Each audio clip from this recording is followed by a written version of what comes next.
ఇప్పుడు ఎఫ్రాయిము, నీవు నాకు ముద్దు బిడ్డవి, నేను నా చేతులతో నిన్ను చేసుకున్నాను, నా స్వరూపం నీకు ఇచ్చాను, నా ఆత్మను నీలో ఉంచాను. కాబట్టి ఇప్పుడు నేను నీ జీవితంలో ఎదురవుతున్న ప్రతి పరిస్థితుల్లోనూ తప్పక నిన్ను కరుణింతును. ఆయన నిన్ను కాపాడుకుంటున్నాడు.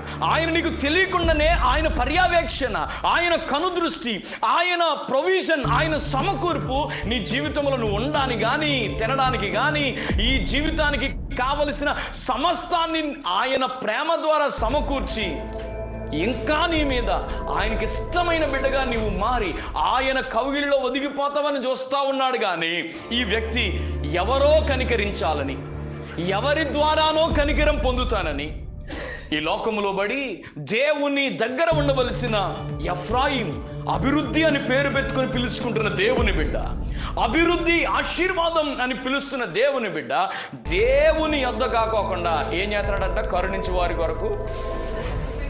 ఎవడు కనికరిస్తాడండి మనల్ని? డబ్బు కనికరిస్తుందా జనాల్ని? హోదా కనికరిస్తుందా ఈ రోజున? ఈ లోకములో సంపదలు, ఈ లోకములో ధనఘనతలు, ఈ లోకములో గౌరవ ఘనతలు ఏది ఒక వ్యక్తిని కనికరించలేవు.